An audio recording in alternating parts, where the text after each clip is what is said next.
Alright, this video is for Tommy. Tommy sent me some similar to LMR 400 coax to put some ends on. Alright, here's the deal. These are, Tommy, these are silver Teflon. As far as I know, it's about the best ends you can get. And what I wanted to go over with you, maybe you can do it next time when, if you want to try to solder this yourself. So, what I do, and I'm trying to do this and still keep the video going and have you see it. Alright, the first thing I do is hold the PL259, like let's say this line is your end of your coax. So you're going to hold that PL259 up to the end of the coax and maybe give it, an 1/8 of an inch that the center conductor would pop out. So the first cut I make is just below this line here. That should be just below the insulator. So, maybe middle of this knurled end right there. And what you're going to do is you're going to cut the outer jacket, the braided shielding, and just enough to get through the shielding. If you're questionable about it, just wait. Take the jacket off, the outer jacket off, and see. And you can come back with a razor blade and cut the shielding. Under that shielding is a foil that's wrapped around the foam insulator. So obviously you don't want to cut too deep because you'll get in and you'll score the wires for the center conductor. You don't want to do that. So you cut through the foil and just cut through the foam insulation. Then you take a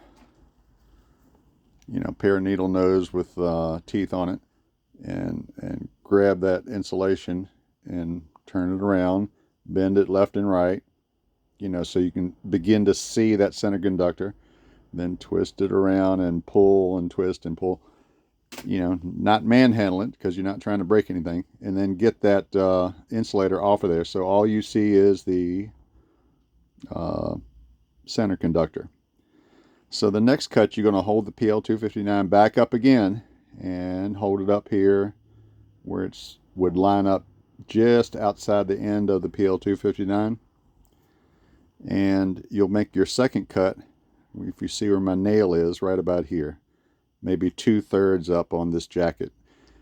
Now, what that's for, you're going to make that second cut just of the outer jacket. You don't want to score, just barely nick it, going around the edge like so, and then run a straight line up so you can peel that jacket off and leave the braided end exposed. Now at the end of that cut, you'll see the white foam, and then the foil outside of it, and then the braided outside of it.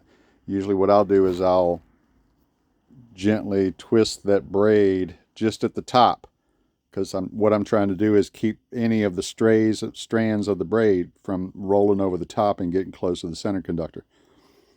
Then, look at it really close. Get a, I use eye loops because I can't see crap without them. And look for any stray metal particle, anything. Make sure that foam insulator is clean. Then you'll take the PL259, slide it down over top till it hits the jacket, and then gently thread it onto the jacket. And you can watch in these little holes for the for soldering the shield as it comes through there. And you'll watch the center conductor as you turn come up higher, higher, higher to get right to the tip of the PL259. All right, you were done there. The next thing I do is I'll get my dental pick. I'll go in each one of these holes and get a little bit of that braid. It doesn't have to be a lot, just some of that braid, and pick it up and out just enough. You're not pulling it all the way out. You're just getting it up enough where you can get some solder on it.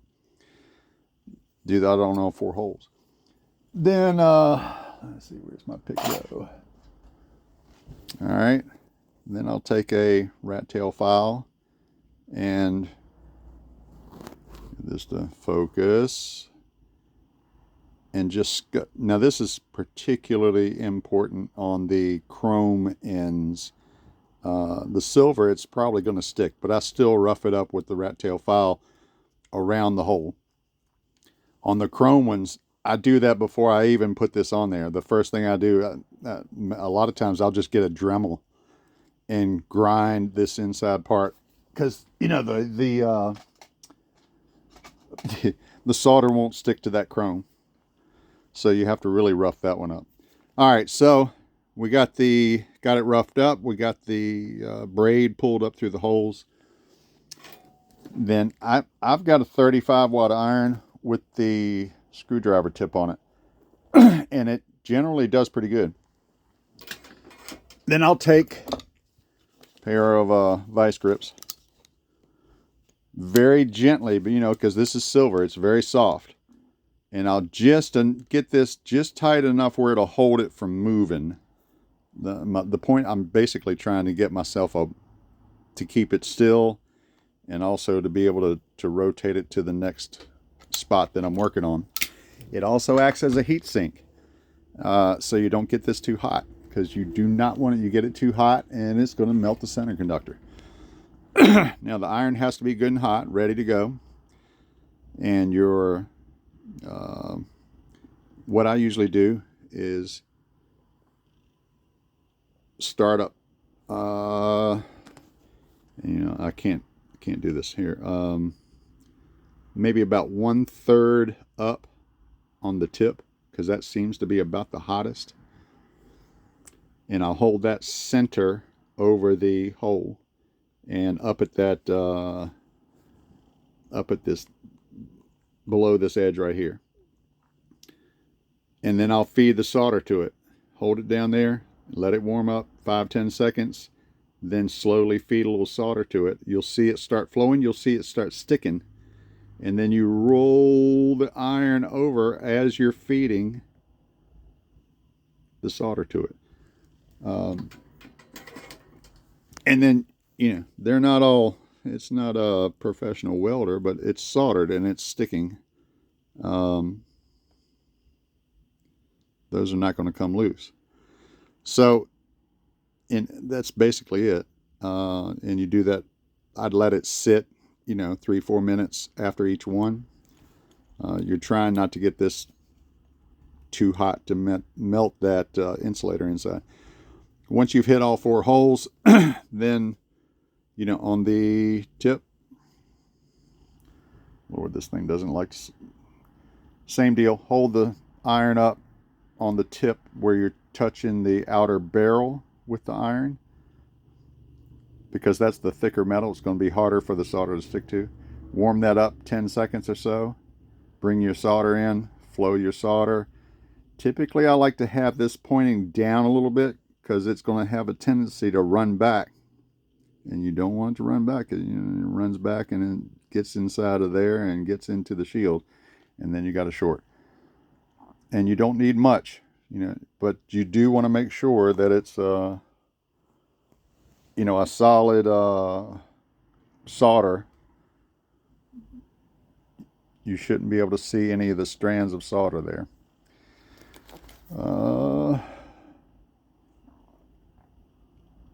That one, you know, there's no copper visible. It's all soldered.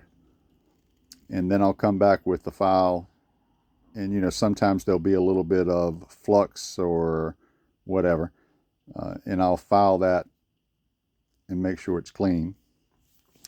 And then I tested this with the ohm meter. My fluke reads 0.5. So you got 0.5 center to center, 0.5 shield to shield. Is that what it was reading? Let me see there. Hang on a second.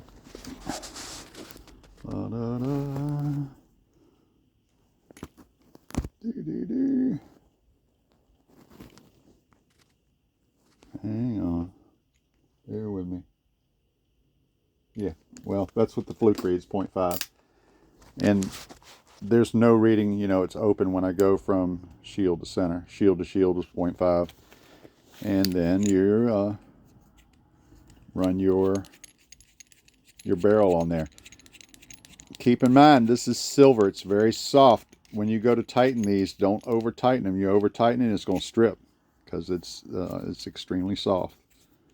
So there you go. Ends are on, and it will be on the way back to you. And hopefully I've showed you something so you and others can do it yourself, and you don't have to pay somebody to do it. That's it. Have a good day.